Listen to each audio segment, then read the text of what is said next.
Hi, this is Mike from Mike's Unboxing Reviews and How To, and on today's video we'll be taking a look at Gamemax's IceChill 240mm AIO with some very unusual features, some unusual fans, and some pretty colours. Keep watching to find out more.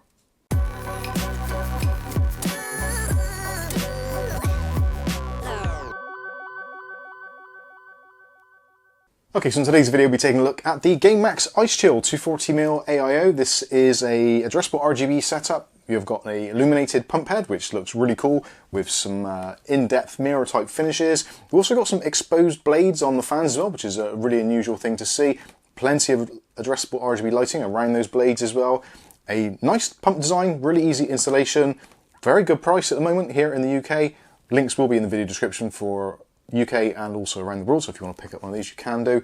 But essentially, if you're looking for keeping your processor nice and cool, don't want to spend an absolute fortune, and you want something which is a little bit different and isn't just one of those generic ASUS units, this is definitely worth a look. So we're going to go through today, do an unboxing, see what we get, talk about the packaging, etc., do an installation on our Ryzen 9 3900X, do some temperature tests, and then we'll come back at the end with my final thoughts and recommendations. So let's get on with it. So let's start off with the packaging, so you can obviously see what it is all about and you can get a good idea of how it looks. As you can see, they've taken a lot of care of attention with this to kind of show you what is going on here. So you've got this really cool addressable RGB lighting, very unusual fans, not seen fans like this before. Well, technically I have, but in the 120mm version of this, which you can also check out, that'll be in the links below also. That was also a really good cooler, so hopefully this is going to be considerably better, being it is kind of double the size. IceChill 240mm ARGB water cooling system, so this is basically everything you need to know.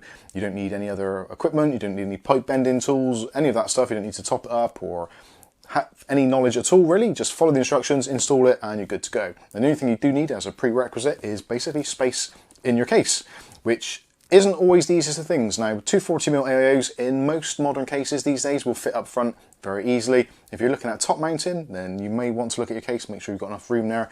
The dimensions are on the back of the box, so let's take a look at those next. So there's the dimensions for the actual pump head itself and also for the radiator, so obviously do bear that in mind if you're trying to fit it. Some other key features there, so it is using an all copper made base plate, so nice cooling efficiency there. It is a sealed unit, so we've got 100% hassle-free maintenance. Also PWM controlled fans on there, so you can obviously tune it however you want to. So if you want to go for all-out power, you can turn the PWM right up, or if you want silence, you can turn it right down. The choice is yours. And also there is a high-quality water pump with a strengthened impeller.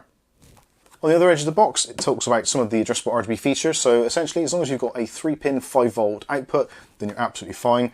This doesn't actually come with any standalone controller, so you are going to need to use the control from your motherboard or a separate controller. And in fact, if you've got one of the many Gamemax cases on the market, then you should be able to plug it into those controllers with no problems at all, or even use Gamemax's standalone RGB fan controller.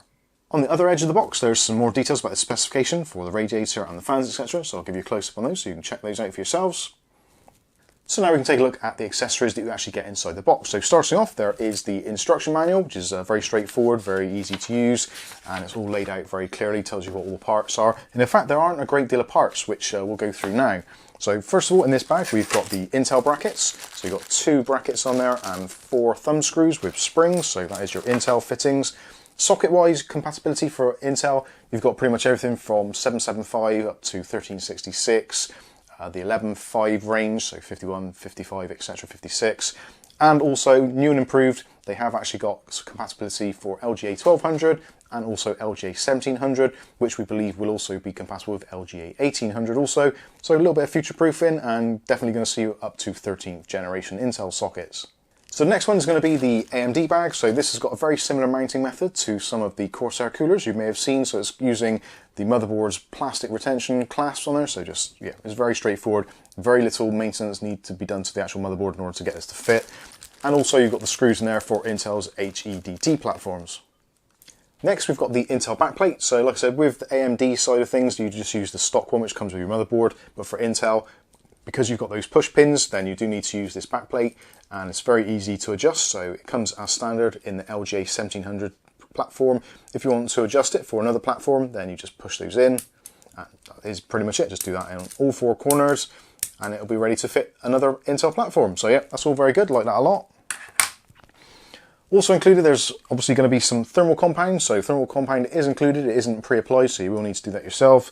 And in order to do that, they do include a plastic spreader. So you can apply your paste and spread it on, or use your fingers, or whatever method you see fit to install your cooler. Also included in terms of wiring, so there is a PWM splitter. So this is designed so maybe on your motherboard you've only got one CPU fan header. Rather than plug in both fans, because obviously this is a 240mm AIO, you can plug both fans into the splitter and then just plug a single port into your motherboard. Again, if you're using a motherboard which has got limited ports, then this could be beneficial, or alternatively you can just plug both in individually to your motherboard. The choice is down to you. Also, on some motherboards you don't always have a specific header for the actual AIO pump, in which case they do include a SATA to PWM style connection. So this connects to the pump directly and it runs at 100% all the time. There isn't really any voltage or control over the pump, it just spins at full speed all the time. So again, one of those things you don't have to even worry about. Don't need to worry about setting a specific rate for the flow. It's all done for you from the factory. Also, there's some screws included, so you've got 4 screws for mounting the hardware to the actual pump itself, and also there's 8 screws to mount the radiator to your chassis. Speaking of which, we better get on and do that now. But before we do that, let's take a close look at the setup itself. So obviously you've got the radiator itself, and everything is pretty much pre-attached already, so the fans are already in place. Something to bear in mind, if you are planning on mounting this possibly at the front of your PC, then you kind of can't, because of the way the fans work. So if you take a close look at the fans, you can see the mounting points there. So they only fit on in this particular orientation. You can't literally flip them around, so they are pull rather than push. So obviously that is a limitation of this design. So what you gain in looks, you lose in flexibility. But overall, if you're mounting this in the top, going to be absolutely fine. Potentially you could still mount it in the front of your case if you want to, pushing outward, but it just means you're going to have to reverse the airflow of your system. So yeah, do bear that in mind. The fans themselves, I think, look really good. You're probably seeing some B-roll now of when I fired these up earlier with the Gamemax hub, just so you can take a closer look at what the lighting looks like. As you can see, the blades on the fans are slightly protruding as well, so that allows it to scoop in just a little bit more air to force that airflow through the radiator. Each one of the fans has 2 connections coming off it, one of which is going to be your 3-pin 5-volt addressable RGB, and also there's a pass-through with a little protective cap over. If you're using a motherboard which has the VDG connection, which is the 3-pin, which some Gigabyte boards tend to use, then there is an option for that also. And there is a regular 4-pin PWM header for the actual fan speed, and obviously regulating that speed through your motherboard. The radiator itself is finished quite nicely, although I would have liked to have seen the Gamemax logo on possibly both sides. So we do have the Gamemax logo on this side, and also something slightly unusual is the actual caps on the fans. So these look like they're fixed or kind of welded in place, but you can actually pull them off and remove them and gain access to the screws. So if at some point you want to do some general maintenance and clean out dust and debris, that kind of stuff, you can undo the screws and take the fans off the radiator. Potentially, if you wanted to, you could always change the fans out for something else. Should you want the kind of the radiator setup and the pump assembly setup, but you're not overly keen on the fans, of course you can swap those out should you wish to. Moving down through, we've got the pipes coming off the actual radiator into the pump, and they're nice thick chunky pipes with some braiding on there, which is really good, and it's all blacked out nicely. And that then takes us down to the pump head itself. So the pump head itself is circular. There is a logo in the center which lights up, which you may want to pay attention to. On the actual box itself, you can see the pump head is shown in a certain orientation with the actual logo facing that way with the pipes on that side. Although in reality, it does have to be twisted round like that. So that would be with the pipes on the right hand side, so closest to your RAM sticks. It's a very tiny thing, but it did catch me out once when I tried to install this on a live stream. So maybe you want to check that out. We'll try and link that in the video description as well. The pump head itself, you've got a mirror type finish on there, which has got that kind of Infinity look to it. So when it's illuminated, which again you're probably seeing, you get some really nice effects on there, which really does brighten up a system. The actual pump itself, very quiet.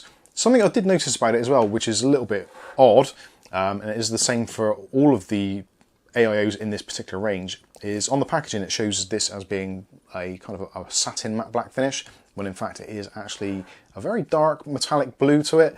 So yeah, if you're looking for specifics in colour, then just do bear that in mind that it isn't exactly as it is on the box.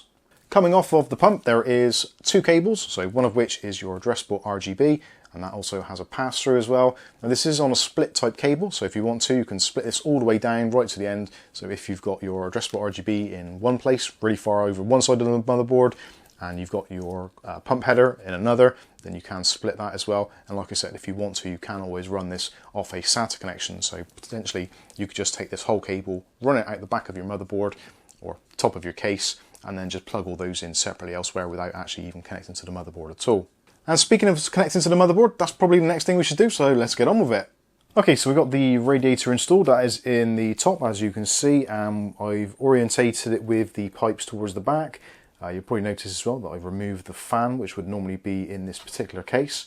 Reason being, it does physically fit, but it is a little bit close to these pipes, so I figured I'll just take the unit out of the way just for now for the installation.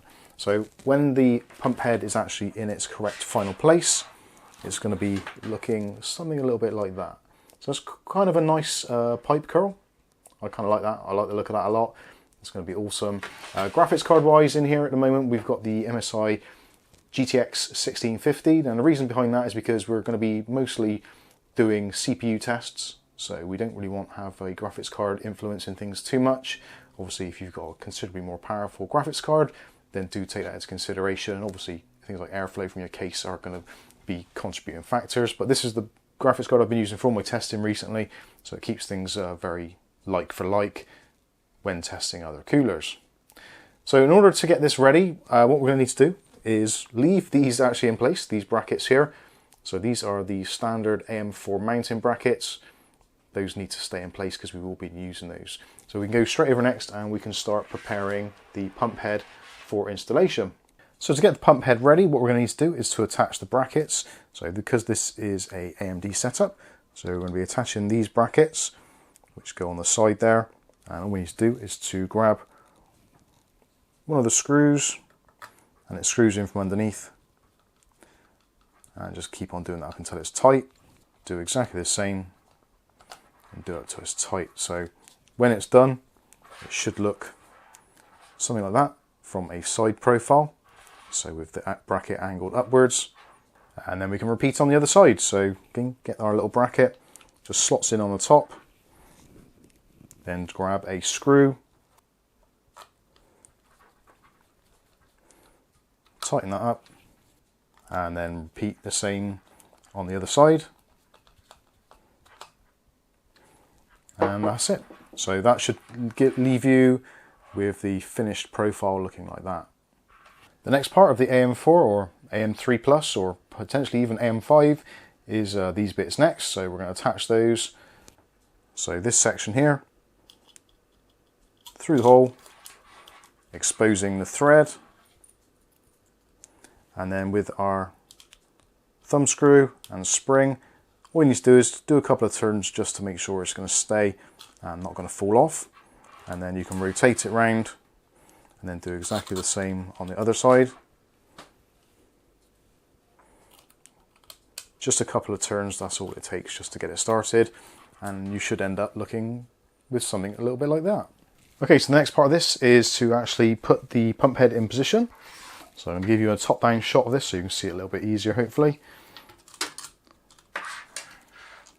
So we've applied our thermal paste, and we're also going to remove the coating. And now what we need to do is just to plop the pump head over the top of the processor and try and latch on the clips at the same time, which, depending on your case, you may find this quite easy to do, or you may find it a little bit tricky. Just guide it into place and get the latches in. Once you've got the latches in, you can actually, if you keep your fingers on, just hold it in place for a little bit and just then get a little bit of tension actually on the spring clips. It does make the job a little bit easier. And there we go, that is in place now. So let's move the pipes down a little bit so you can see. So now all we want to do is to just put a little bit more tension into those. They are just thumb screws, so you can do them up thumb tight, pretty much as tight as they're going to go. So that is awesome, and you can give the pump head a wiggle just to make sure that it's firmly in place, and it definitely is. So now you can choose what you want to do with your cabling. So I'm actually, because I'm going to run this off a SATA connection, I'm just going to run these cables straight at the top and down into the back of the motherboard, connect up the 3-pin for the pump to a SATA connection, and then plug in our addressable RGB into the controller, which is built into this case. Okay, so it's all done, installed, tested, and we've got some results. And actually, I'm quite surprised. It has done particularly well, considering its budget nature. This is probably one of the cheapest 240mm AIOs on the market right now. Obviously, if you take into account other kind of discounts and all that sort of stuff, special offer sales, etc., which do crop up from now and then yeah, maybe it's not. But at its normal recommended retail price, this is pretty much one of the cheapest on the market. Again, I'll put some links in the video description so you can check out the local pricing for yourselves. But normally you should be able to pick this up in most high street stores or online for somewhere in the region of about £60, which, yeah, I think actually for its class of cooler is absolutely fantastic. And actually, between doing this video and the video I did yesterday, which you may not see in that particular order, but actually testing a system with actually a much more expensive cooler, which is also a 240mm AIO. I'm not going to say the brand because I don't want to spoil it, but essentially that was about £110, £120, whereas this one is kind of half the price, and the stats actually are almost identical. Now, it is exactly the same case, exactly the same setup, and in fact in yesterday's video I did the Windows updates, so I know that the system is pretty much all up to date, very few running tasks in the background. Rather than talk about it, let's show you what I mean. So this is the results. So as usual, we do in our MUB fan curve. So 20% fans at 20 degrees, 40% at 40 degrees, 60% at 60 degrees, and then when we get to 70 degrees Celsius, we ramp up to 100%. We also do another set of tests, which is with just all the fans at 100%, so completely full velocity, to see what differences are and to see if there's any more headroom in the system should you need it. So looking first of all at the MUB results, or the MUB fan curve, we're looking at a lowest score in centigrade of 38.9 degrees Celsius and a highest score of 72.3 degrees Celsius. Now the low speed was pretty much exactly the same as the cooler that I tested yesterday, but the high temperature was about 1 or 2 degrees different. So taking into account kind of thermal variances and the room temperature is still in the region of about 25 degrees Celsius today, so obviously do minus that off for your deltas. It's actually pretty good showing, especially when it costs kind of half the price.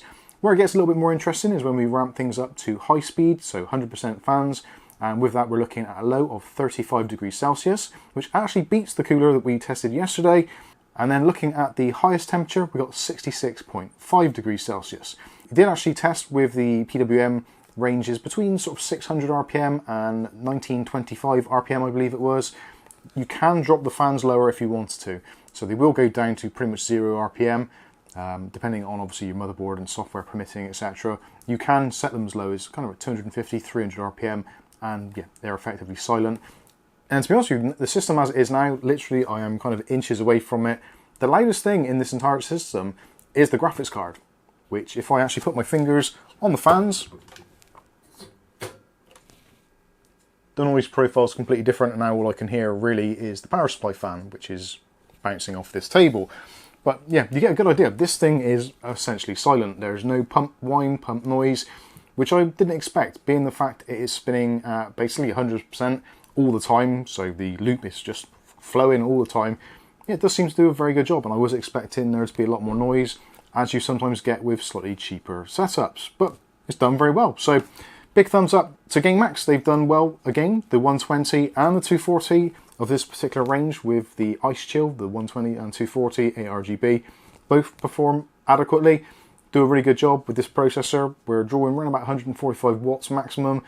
Obviously, if you take things a little bit higher, maybe a 5900, 5950, that sort of thing, you might see it starting to run out of room. But realistically, I think for most mid to high-end systems, and obviously budget ones if you wanted to, I think this is absolutely fine. But let me know what you think about this one in the comments section below. But for now, I've been Mike.